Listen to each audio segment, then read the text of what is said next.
গত 2 বছর আগে তুমিও হয়তো এমনটা চিন্তা করেছিলে যে অনেক হয়েছে, অনেক আড্ডা দিয়েছি, অনেক সময় নষ্ট করেছি, এবার 2022-এ ভালো কিছু করব করে আবার সেই বন্ধুবান্ধবের সাথে আড্ডা, ঘুরতে যাওয়া, কলেজ ফাঁকি, পরিবারকে ফাঁকি দেওয়া, সোশ্যাল মিডিয়া, টিকটকের খপ্পরে পড়ে তোমার সেই 2022 সালটার 12টা বেজে গেল। আর এভাবে করতে করতে এখন 2024। আমি জানি না 2023-এ তুমি কতটুকু এগিয়ে গিয়েছো, কতটুকু সফলতা অর্জন করতে পেরেছো। তবে আমি এটা বলতে পারি, তুমি যদি সেই আগের মধ্যেই থেকে যাও তাহলে তুমি সফল হতে পারো আর না পারো, সফলতার সাথে ঠিকই তোমার 2023 সালটাও নষ্ট করেছো। আর যদি আমার এই বলাটা ভুল হয়, মানে যদি তুমি কিছু অর্জন করে থাকো, তাহলে you are the real man.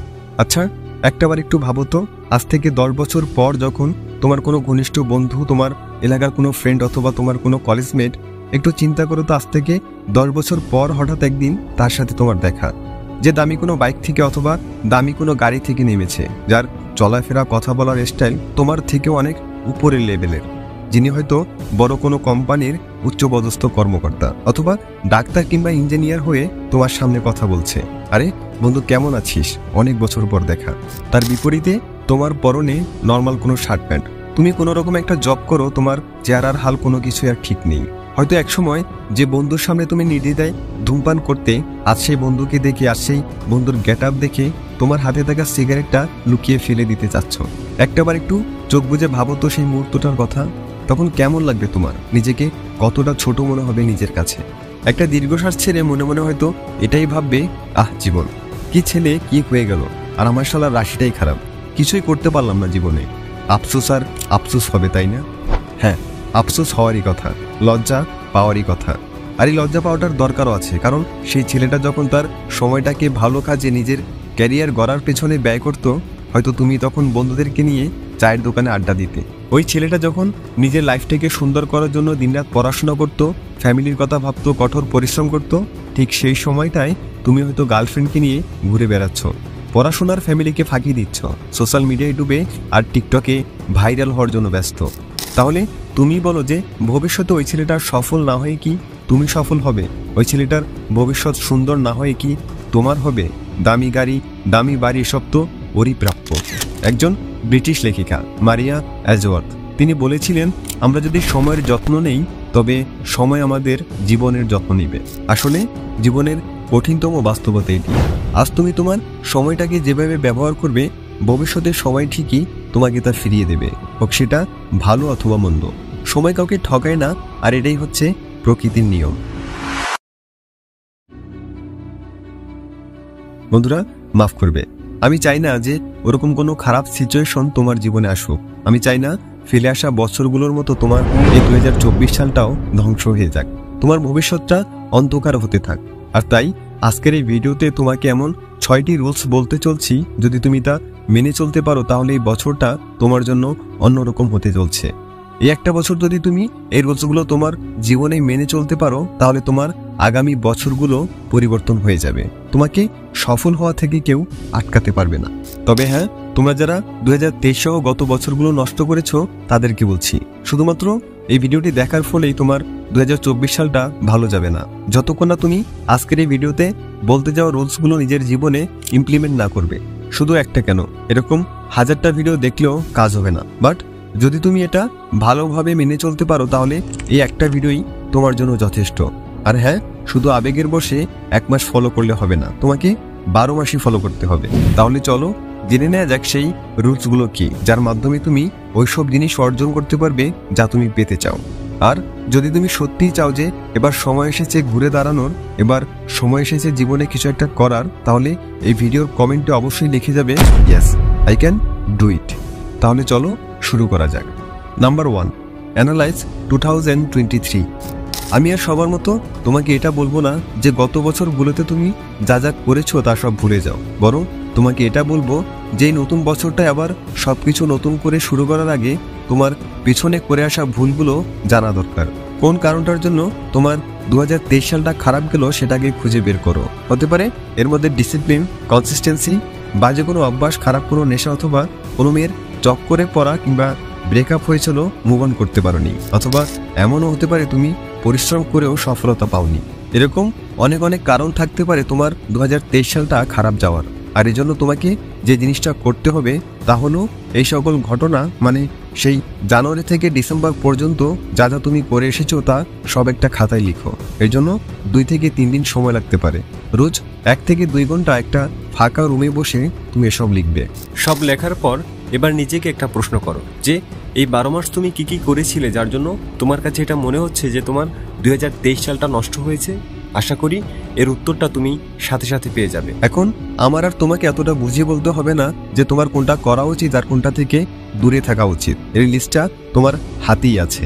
বন্ধুরা, একটা কথা মনে রেখো, এই পৃথিবীতে 3 ধরনের মানুষ আছে। প্রথমত, যে অন্যের ভুল থেকে শিক্ষা নেয় তাকে বলা হয় মহান। দ্বিতীয়ত, যে নিজের ভুল থেকে শিখে তাকে বলা হয় বুদ্ধিমান। আর তৃতীয়ত, যে নিজের ভুল থেকেও কিছু শিখে না তাকে বলা হয় সব থেকে বড় বোকা। Number 2, think negative. শুনে হয়তো অবাক হয়ে গেলে যে ভাই কি বললো, নেগেটিভ চিন্তা করব? হ্যাঁ, ঠিকই শুনেছো। তুমি অনেক ভিডিওতে এমন দেখেছো যেখানে বলা হয় থিঙ্ক পজিটিভ হতে হবে, মানে তোমাকে ইতিবাচক চিন্তা করতে হবে। এমনকি আমার ভিডিওতে আমি বলেছিলাম, বাট এবার একটু উল্টোটা। কারণ নেগেটিভ থিঙ্কের মধ্যেও আলাদা আলাদা শক্তি থাকে, আর যাকে বলা হয় ভয়ের শক্তি। এই পৃথিবীতে 99% মানুষ ভয়কে সাথে নিয়ে কাজ করে। যেমন ধরো, একজন ব্যবসায়ী সেভাবে ব্যবসায় লস হলে কি হবে, যে চাকরিজীবী সেভাবে চাকরিটা চলে গেলে কি হবে, আর যে একজন স্টুডেন্ট সেভাবে পরীক্ষায় ফেল করলে কি হবে। আর ঠিক এই ভয়টাই তোমাকে নিজেকেও দেখাতে হবে।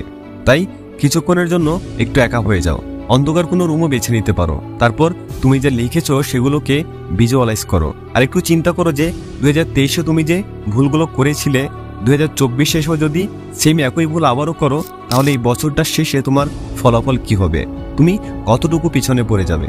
যদি তুমি একজন স্টুডেন্ট হও তাহলে এক্সামে ফেল করবে, একটা বছর পিছিয়ে যাবে, তোমার বন্ধুরা তোমার থেকে এক ধাপ এগিয়ে যাবে। আর যদি তুমি কোনো জব করো তাহলে হয়তো 12 কি 15,000 টাকা পাবে, খাবে, ঘুমাবে, আর শেষে মারা যাবে। নিজের সব ইচ্ছাকে মেরে ফেলতে হবে, নিজের পরিবারকে হেল্প করতে পারবে না, তোমাকে আর অনেক বিপদের মুখোমুখি হতে হবে। এরকম যত নেগেটিভ চিন্তা তুমি করতে পারবে করো, এতে তোমার নিজের ভেতর একটা ভয় কাজ করবে, আর যার কারণে তুমি দ্বিতীয়বার পুনরায় সেই ভুলটি করার থেকে বিরত থাকবে। নাম্বার 3, বিকাম গোস্ট ফর 1 ইয়ার। এখন 1 বছরের জন্য গোস্ট হয়ে যাও, মানে নিখোঁজ হয়ে যাও। যদি অনেক বেশি জরুরি না হয় তাহলে বিয়েতে যাওয়া, পার্টিতে যাওয়া, বন্ধু বান্ধবের সাথে ঘোরাঘুরি এসব বন্ধ করে দাও। যদি এটা তোমার কাছে বেশি মনে হয় তাহলে জানুয়ারি মাসের 1 তারিখের কথা ভাবো, আর আজকের এই দিনটার কথা চিন্তা করো। সামান্য এই কটা দিন কিভাবে চলে গেছে তুমি বুঝতে পারোনি, ঠিক এভাবেই 2023 সালটা চলে গেছে, তোমার খেয়ালও ছিল না।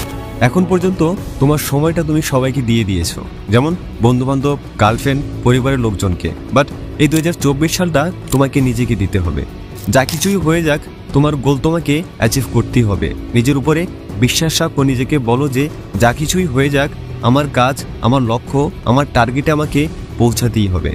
আর এর জন্য যদি দিনরাত পরিশ্রম লাগে, যদি সব ছেড়ে একা থাকতে হয়, যদি রুমের ভিতরে আবদ্ধ থাকতে হয়, তাহলে ডাজেন্ট ম্যাটার, তোমাকে তোমার কাজ করতে হবে তো করতেই হবে। এই 1 বছর যতদূর পারো ফোন ব্যবহার কম করো, জরুরি কোনো প্রয়োজন ছাড়া ফোন হাতে নিও না। সোশ্যাল মিডিয়ার পেছনে আজে বাজে ভিডিও দেখে যে সময়টা নষ্ট করবে, ওটা হচ্ছে সস্তা জিনিস, আর ওই সস্তা জিনিসটাকে মেরে ফেলো, তবেই তোমার দামি ইচ্ছাগুলো পূরণ হবে। এই 1 বছর নিজের সকল কার্যকর্মের উপর নজর রাখো, কতটুকু করেছো, কতটুকু করতে হবে, কতটুকু বাকি আছে, আর কোনটা ভুল করছো, এই সব কিছু। Number 4, make a project for 2024। টাকা ইনকাম করতে হবে। ভাই কিভাবে টাকা ইনকাম করব, ভাই কিভাবে ধনী হতে পারবো, এরকম অনেক কমেন্ট তোমরা ভিডিওর নিচে করে থাকো, ইভেন আমার ভিডিওর নিচেও করো। আচ্ছা, আমাকে একটা কথা বলো তো, তুমি যে টাকা ইনকাম করতে চাও, তুমি যে ধনী হতে চাও, এর জন্য কি কি দক্ষতা তুমি অর্জন করেছো, নিজেকে কতটুকু এস্টাবলিশ করতে পেরেছো, কি কি স্কিল তোমার শেখা আছে। আসলে ধনী কেউ এমনি এমনি হয় না, এর জন্য পরিশ্রম করতে হয়, নিজের লক্ষ্যের পেছনে সময় দিতে হয়।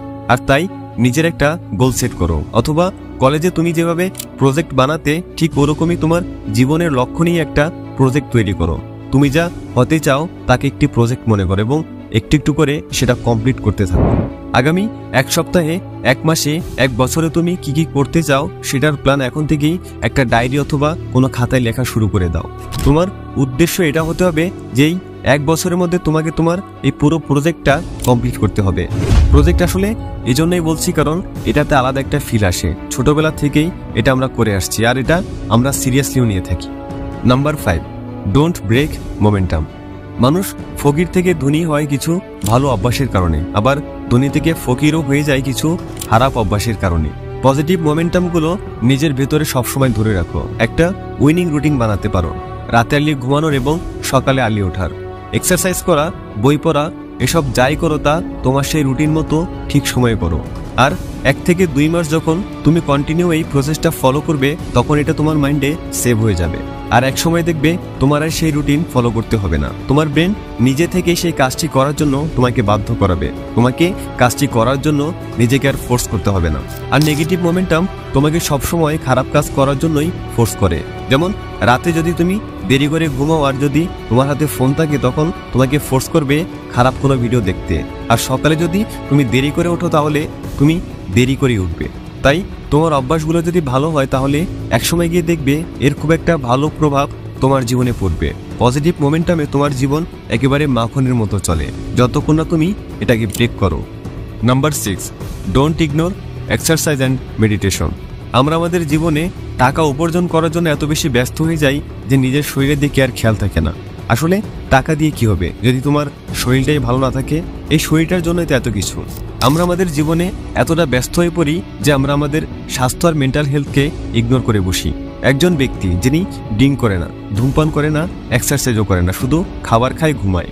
আরেকজন ব্যক্তি যিনি ড্রিঙ্ক করেন, ধূমপানও করেন কিন্তু প্রতিদিন 1 ঘন্টা এক্সারসাইজ করেন। আগামী 5 বছর পর দ্বিতীয় ব্যক্তি প্রথম ব্যক্তির থেকেও ফিট থাকবে, কারণ এক্সারসাইজ না করাটা নেশার থেকেও ক্ষতিকর। আর তাই 2024-এ একটি নিয়ম বানিয়ে নাও যে তোমাকে প্রতিদিন এক্সারসাইজ করতে হবে। কারণ এক্সারসাইজ শুধু তোমার শরীরকে নয় বরং তোমার মেন্টাল হেলথকেও মজবুত করে, তোমাকে একজন ম্যাচিউর মানুষ বানাতে সাহায্য করে। মানুষের জীবনে কঠিন পরিস্থিতি আসলে মানুষ ঘাবড়ে যায়, কান্না শুরু করে, অনেক সময় নিজের জীবনটাকেও শেষ করে দিতে চায়। ওরকম সিচুয়েশনে তুমি নিজেকে শান্ত রেখে সেই সমস্যার সমাধান করার চেষ্টা করবে। আর এজন্য তুমি এক্সারসাইজ এবং মেডিটেশনকে তোমার জীবনে ইমপ্লিমেন্ট করবে। কারণ মেডিটেশনের অনেক পাওয়ার আছে বন্ধুরা, যেটা তোমার মনকে শক্তিশালী এবং তোমার চিন্তা ভাবনাকে উন্নত করতে সাহায্য করবে। এখন সবথেকে ইম্পর্টেন্ট বিষয় হলো এই ভিডিওটি দেখার পর তুমি যদি এই 6টি রুলসকে নিজের জীবনে ইমপ্লিমেন্ট না করো তাহলে দুঃখের বিষয় হলো তোমার 2024 সালটাও সেই আগের মতোই বরবাদ হয়ে যাবে। তুমি যতই সেলফ ডেভেলপমেন্ট বুক আর মোটিভেশনাল ভিডিও দেখো না কেন, যদি সেগুলো তুমি ফলো না করো তাহলে তুমি যেমন আছো তেমনই থেকে যাবে। আর তাই তোমাকে বলবো একটা খাতায় এই 6টি রুলস লিখে নাও এবং 2024-কে নতুনভাবে তৈরি করতে লেগে যাও। আশা করি আগামী 1 বছর পর তোমার জীবনের অনেক পরিবর্তন তুমি লক্ষ্য করতে পারবে এবং নিজের বেস্ট ভার্সনটা তুমি ফিল করতে পারবে। তো বন্ধুরা, ভিডিওটি ভালো লাগলে নগর বায়োস্কোপ চ্যানেলটি সাবস্ক্রাইব করে আমাদের পাশে থাকার জন্য অনুরোধ করছি। Thanks for watching.